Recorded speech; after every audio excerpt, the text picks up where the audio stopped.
रात के 12 बजे अचानक मेरे कमरे की बत्ती जली। नींद में से हड़बड़ाकर आंख मलते हुए मैं उठी तो देखा बेटा बेटी और ये खड़े हैं। प्रीति मुझसे हैप्पी बर्थडे मम्मा कहकर लिपट गई। पास खड़े अभी ने भी झप्पी डाल दी और इन्होंने भी मंद मंद मुस्कुराते हुए मुझे विश किया। बच्चों ने आनन फानन में मुझसे केक कटवाया, गिफ्ट दिए और फिर गिफ्ट्स खोलने का आग्रह भी करने लगे। दोनों गिफ्ट्स बेहद खूबसूरत थे।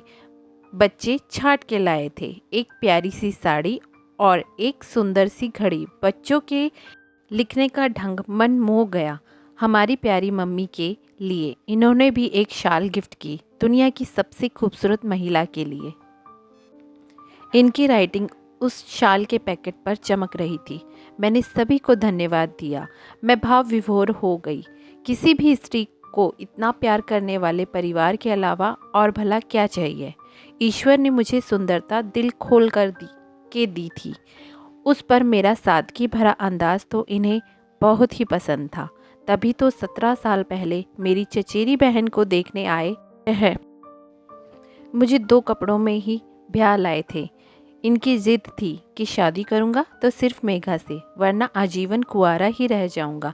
मैंने भी 17 साल का वैवाहिक जीवन बखूबी निभाया था, इसलिए आज एक खुशहाल वैवाहिक जीवन जी रही थी। बच्चे अपने कमरे में जाकर सो चुके थे। ये भी मुझे अपनी बाहों में ही भींचे हुए सो गए थे। सुबह जल्दी उठना था, इसलिए यादों की सुनहरी परतों से निकलना पड़ा। अगली सुबह बच्चों का टिफ़िन तैयार करना, घर बाहर के काम और विश करने वालों, फ़ोन और पड़ोसियों। दिन आनन फानन में कब बीत गया पता ही नहीं चला। शाम को इन्होंने आते ही ऐलान कर दिया कि खाना बाहर कहीं खाएंगी। दिन भर की थकी हारी मैं थोड़ी रिलैक्स हो गई। इनकी पिछले बर्थडे पर दी हुई गुलाबी शिफॉन की साड़ी मैंने पहनी और उस पर अपना हैदराबादी पर्ल का सेट डाला। हल्का मेकअप करके मैं तैयार थी। बच्चों ने और इन्होंने कॉम्प्लीमेंट दिया कि मैं बहुत ही अच्छी लग रही हूँ। मैंने मुस्कुराते हुए थैंक यू कहा और हम सब गाड़ी में बैठ गए। होटल घर से काफ़ी दूर था। हल्की फुल्की बातों में बच्चे डिसाइड करने लगे रहे कि खाने में क्या ऑर्डर करेंगे। खैर, होटल आते ही हम अंदर प्रवेश हुए तो कहीं से इनकी पूरी मित्र मंडली आ गई। हैप्पी बर्थडे टू यू की ध्वनि से होटल का वो हिस्सा गूंज उठा। मैं अचंभित थी। सभी मुझे विश कर रहे थे और गिफ्ट दे रहे थे।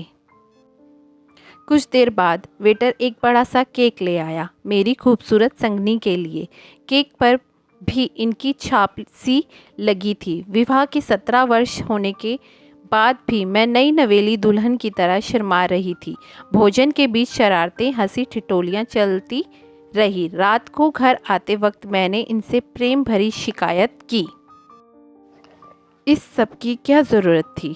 मैं कोई बच्ची थोड़ी हूँ। पर इन्होंने हंसते हुए कहा, मेरे लिए तो हो। रात भर प्यार भरी मीठी मीठी बातें और कब आँख लग गई पता ही नहीं चला।